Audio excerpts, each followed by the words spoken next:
No, lo que yo iba a contar es Ayer. En un programa anterior, Sí. porque a veces los barajan aquí, ¿va? Bueno, en todo caso, en un programa anterior sobre el asunto del famoso memorándum del miedo y el papel de Kevin Casas. Kevin es un hombre inteligente, yo trabajé con él y creo que es muy capaz. Sí, muy capaz. Sí, sin duda alguna. Pero bueno, hay momentos en que uno hace lo que llamaríamos, lo que en México llamaríamos chorradas. Porque Sí. Él estaba en la reunión de ayatolas, en una reunión de ayatolas del arismo y del gobierno de Oscar Arias. Yo tengo la lista de quienes estaban, pero eso no importa, la verdad es que me llegó por una mano, por una vía confiable. El asunto es que en un momento dado, Kevin, y esto sí yo lo creo porque yo lo conozco, y su carácter, decidió hacer un resumen. Y entonces empezó a decir, entonces lo que hay que hacer es, de acuerdo con lo que hemos hablado, todos estaban de acuerdo, es esto, y esto, y esto, y esto, y fue enumerando. Era sobre la consulta popular. Enumerando todas las barbaridades que deberían hacerse para hacer violencia intelectual sobre el pueblo de Costa Rica, que eso así es como lo califico yo. Terrorismo intelectual era lo que estaban planeando. Entonces, cuando terminó de hacer la enumeración, uno de los ayatolísimas le dijo, bueno, mira, ponelo por escrito. Ya, ¿por qué no haces un memorándum y nos lo mandas a todos? Y entonces él dijo que sí. Y cuando él dijo que sí, el otro memorandista dijo que él participaba, pero parece que ese no escribió nada. Entonces, porque yo creo que no es muy apto para hacerlo, pero en todo caso, Kevin sí es inteligente. Kevin es muy brillante. Sí, claro. Si no hubiera hecho eso, hubiera sido probable que él hubiera sido candidato a la presidencia. Es posible. A mí me parece sí, que habría sido posible. Es muy competente, de eso no me cabe la menor duda. Realmente, yo lo estimaba mucho por su, yo tuve una buena inteligencia, su capacidad de trabajo, y yo hubiera puesto las manos en el fuego por él antes del memorándum. Después me parece que cometió un pecado capital desde el punto de vista político. Y creo que las cosas tienen que ocurrir así. Sabes, yo tengo la impresión de que a veces en la política, digo yo porque yo participé mucho con un grupo reducido y tal dentro de Liberación, participábamos en las campañas y en una cosa y en otra, que a veces sucede que como que te llegas a sentir como dueño de las cosas y que no hay problema en hacer una cosa u otra, se te olvida que es el país el que está de por medio, pero pasa a menudo. Bueno, como dicen, el poder es inconsciente, incluso inconsciente de lo fugaz que es, ¿verdad? Sí, así es. Entonces, eso es lo que pasa.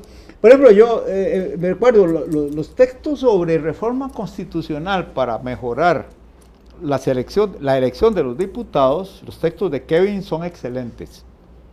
Creo que si alguien debería ser llamado a proponer un sistema que por supuesto no va a ser aprobado porque los que están en la asamblea quieren volver y probablemente ahí se fregarían, pero lo cierto es que él hizo muy buen trabajo en ese campo. ¿Vos conociste al papá de Kevin? Por cierto, claro, un señor. Por cierto que un día de estos me encontré en uno de mis libros un facsímil del cheque que le pagaron a Charles Chaplin. Sí, parece que es el original. Le pagaron a Charles Chaplin cuando le compraron su empresa fílmica. Ajá. Un cheque de $200,000 a favor de Charles Chaplin. Y quien me lo regaló ese facsímil fue el papá de Kevin. Papá de Kevin. Que yo le entendí que él tiene el original. Es un señor muy agradable. Sí, sí, sí. Yo lo conozco. Yo me lo encontraba con frecuencia y hablábamos, Sí. hablábamos mucho. Él todavía hablaba un poquito con acento cubano y hablábamos mucho de Cuba. Sí. Ah, muy simpático el señor. Sí. A O sea, propósito de compromisos, yo quedé de traerles a ustedes el documento de la reunión secreta sobre el asunto ¿cómo se llama?, de Daniel Oduber. Y vos quedaste de traer otro documento, o vos, no me acuerdo, que decía, yo tengo tal otro. Y entonces quedamos. Bueno, a mí se me olvidó traerlo hoy. Yo recuerdo cuál es. Lo voy a traer. Hay que leerlo. Porque ahí dice que es un secreto esto, pero creo que ha llegado la hora en que eso hay que develarlo. No puede ser que se mantenga así en la penumbra una cosa tan grave. Lo mataron. Del que yo hablé, que yo no recuerdo en qué circunstancias me lo pasaron, pero ahí claro, yo lo debo tener en un lugar donde encontrarlo va a ser exigir su rato, pero lo voy a encontrar, que era Contratate un ratoncito. El acta de expulsión del doctor Rafael Ángel Calderón. Eso era, sí, eso era. No, eso yo por ahí lo tengo. Pero es que sí vale la pena, son cosas que el costarricense, hablando en términos generales como ciudadano, debe conocer. Debe conocer para formarse opinión, porque es muy fácil formarse opinión con las burradas que se dice aquí o allá. Aquí sobre todo. Así es la cosa. Así es la cosa, sí.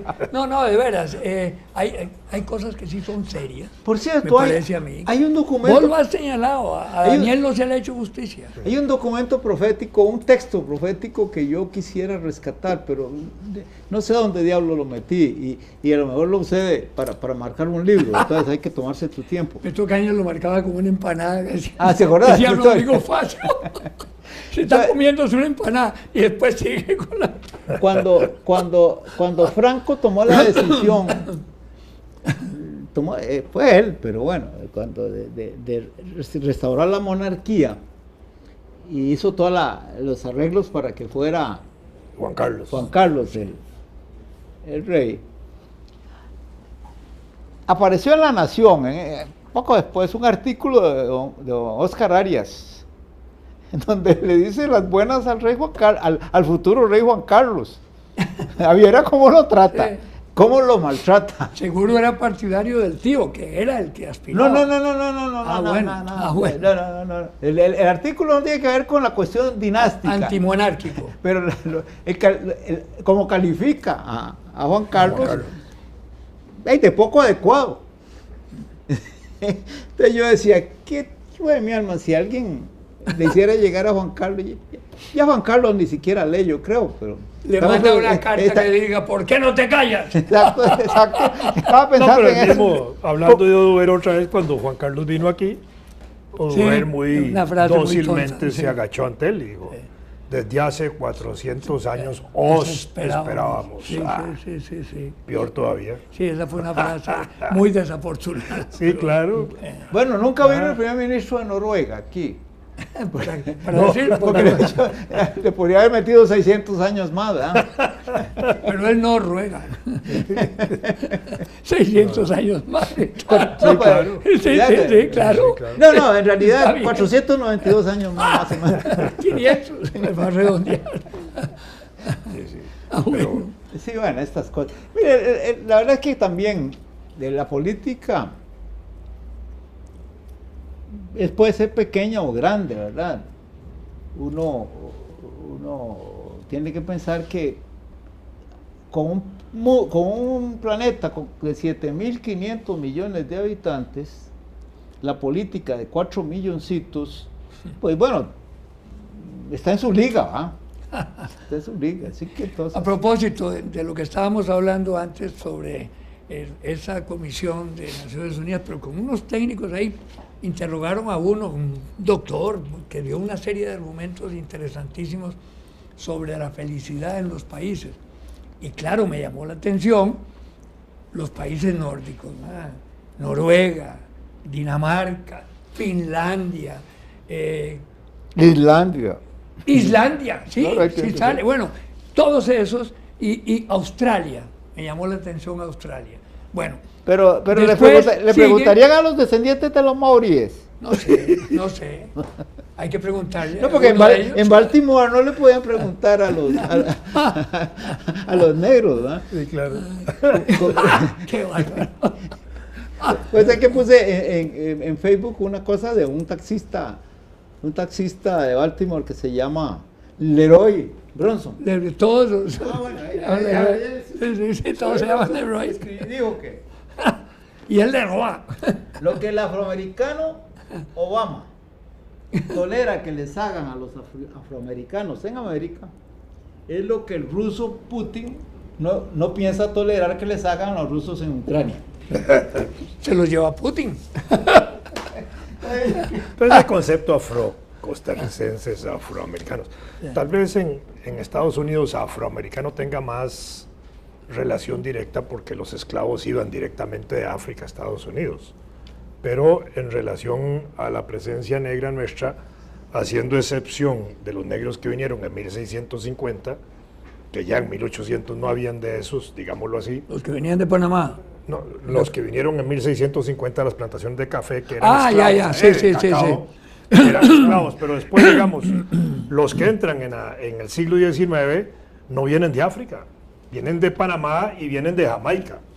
De manera que, de alguna forma, a la larga ya no son afroamericanos en el buen sentido del término, sino caribeño costarricenses, para decirlo de esa manera, porque venían o jamaiquino costarricenses. Sí.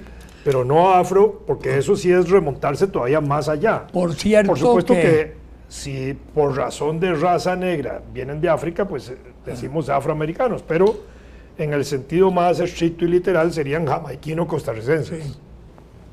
Una que en lo que dijo el presidente cuando le consultaron sobre que por qué en los países, en la parte latinoamericana o americana, Costa Rica aparecía de primero como el país más feliz y entonces le preguntaron sobre, entonces le tocaron el tema de Cocorí, no sé por qué, empezaron a hablar de literatura y entonces dice, no, yo no creo que tendríamos que censurar una cantidad de autores y no se puede entrar en ese campo de la literatura para una cosa de estas.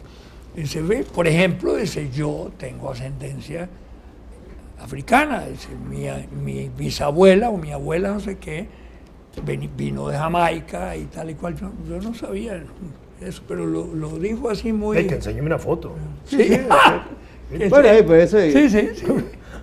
Y también mi abuela sí, vino de la mano. Mi abuela vino de la mano de los papás de Jamaica. Si yo veo a mi abuela paterna, tenía el pelo así, morruco por todos lados. Acordate de un artículo que escribió Monseñor Sanabria, que lo estaban molestando, y dijo, pues las familias, porque el indito le decían y lo trataban, de una vez por todas con las familias, con las distinguidas familias costarricenses. Y hizo un análisis y no hay familia que no tuviera un negro por medio. Yo creo que fue, no hay una. No fue Aquileo Echeverría el que en uno de sus poemas dijo que todos teníamos una sombra. Sí, claro. Refiriéndose a y burlándose de aquellos que creían que eran blancos puros y dijo, no, aquí todo el mundo está mezclado. No, pero hizo un estudio por familias, por apellidos. Esos que se creían que venían de España y que eran purísimo paquete. Y lo peor, que hay unos en donde hay un cura de por medio también. Bueno, pero eso porque es peor. Sí, no digo yo. Genéticamente eso no es peor. Es que estoy hablando de él, su obispo, ¿no? Depende cómo se vea. Sí, claro. Pueden ser familias salvadas, esos que tengan el cura de por medio. Sí, claro. De ahí. Eso ya es inspiración. Bueno, los que no tenemos... De todas maneras, el matrimonio tiene cura. Los que no tenemos cura son... Los que no tenemos cura son... los de la compañía esa Z. Sí.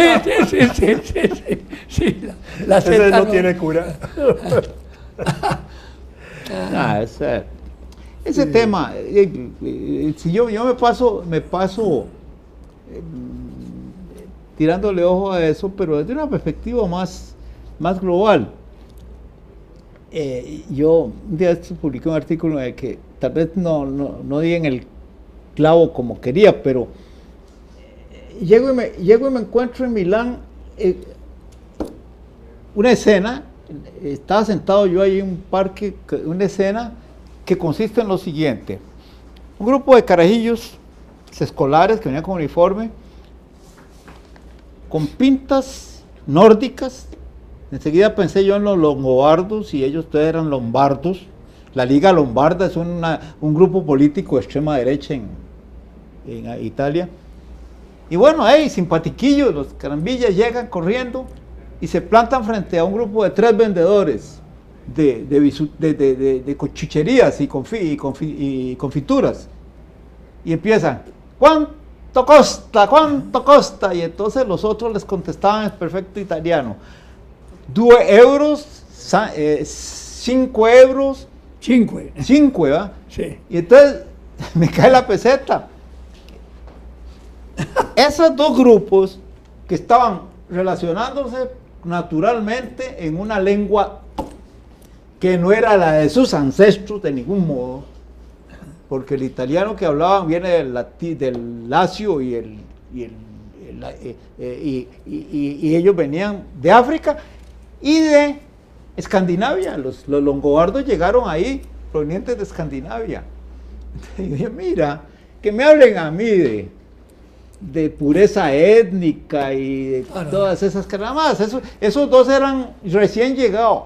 Y menos en América. No, pero digamos, volviendo a Costa Rica, toda la época de aquí se están haciendo estudios y la Universidad de Costa Rica fue pionera en eso, y creo que a nivel mundial, de los pocos países que lo han hecho, el estudio de mitocondria, que permite, digamos, devolverse hacia atrás, y lo hacen especialmente por el análisis genético de las mujeres. Ajá, claro.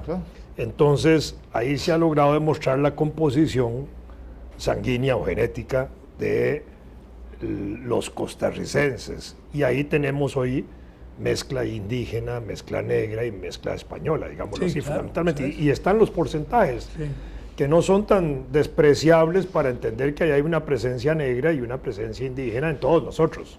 Claro. Entonces, ¿de dónde, digamos, uno puede sacar racismo en Costa Rica? Sí, desde el punto de vista de la mitocondria, de alguna manera, aún esos que son racistas tienen algo de negro, para decirlo así. Claro.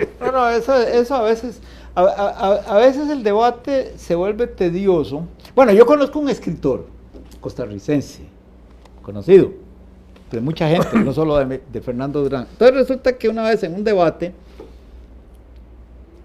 en una conversación en televisión sobre un tema similar, se refería a los afroamericanos. En cierto momento empezó a usar ciertos términos un poco despectivos.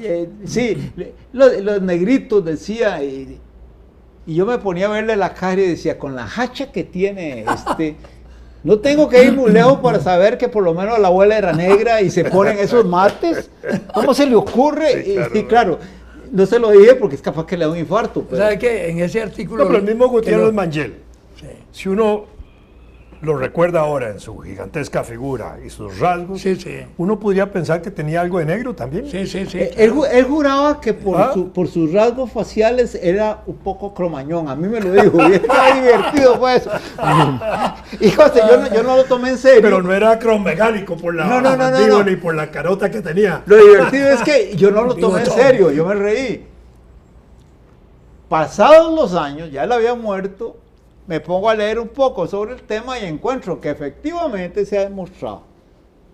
Porque en ese entonces yo creía que no podía haber miscegenación Cromañón Homo sapiens.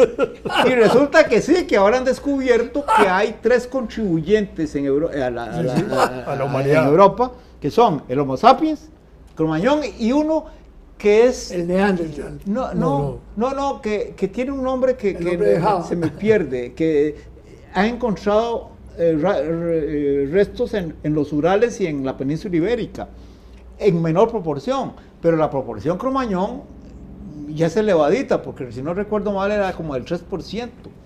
O sea que la broma de Joaquín, de pronto, siempre me acuerdo de eso, porque él lo dijo así con su vozarrón y su seriedad. Y yo, y yo dije, no, pues es que, y no le iba a decir, no, Joaquín, no, no podía ver esa. Era un ajedrecista temible. Exacto. Yo me acuerdo, sí, iba a mi casa, porque en mi casa todo el mundo, y mi tía Rosalía fue campeona en Nueva York, era buenísima. Y Joaquín la respetaba mucho, y siempre hablaba. Y en mi casa, mi mamá y mi papá y todo el mundo, entonces llegaba ahí a jugar. Y por supuesto, era de primera. Que Roberto Fernández Durán tenía, yo no sé si Vicky lo conservará en la biblioteca, tenía el artículo ese de Monseñor Sanabria. Y comentaba el análisis de las familias que con las muchachas de servicio era donde más se hacían esos problemas, que eran muchas negritas, ¿verdad? Y entonces el dueño de casa, pues, disfrutaba de los servicios de la muchacha de como servicio. Thomas Jefferson. Como Thomas Jefferson, exactamente. Yo conocí unos... Voy a preguntarle a Vicky a ver si tiene, porque vale la pena leerlo. Yo conocí unos por apellido, estudios claro, genealógicos que hizo don Cleto González Víquez. Muy interesantes, sobre las familias de Cartago, con todo respeto a los cartagineses que nos oyen, ¿verdad? Y ahí, en esos índices, él ponía con mucho cuidado y atención quiénes eran hijos de quiénes, ¿verdad? E incluso quiénes eran hijos extramatrimoniales. Bueno. Estamos hablando del Cartago de principios del siglo XX. Y si uno ve el Cartago de hoy y ve el Cartago del siglo XX, que es más o menos la misma ciudad, esa ciudad no tenía ventanas abiertas como se construyen hoy ni nada, claro sino que había mucha dificultad para las ventanas y para los balcones. Sí. Entonces, tener esas condiciones de hijos extramatrimoniales había que ser verdaderos maromeros, para decirlo de alguna manera. Porque aquella ciudad tan encerrada, tan cautiva, brumosa, con neblina y con todo, pues había que ser imaginativo para hacer esas cosas. Bueno, pero lo que pasa es que en ese tipo de relación la maroma es frecuente. Que lo digan los samueleadores. Sí. Yo tuve un profesor que era samueleador. Murió en la lid. ¿Vos te acordás por qué surgió lo de Samuel? De samuelear. No habías nacido, yo creo. Ya se fue.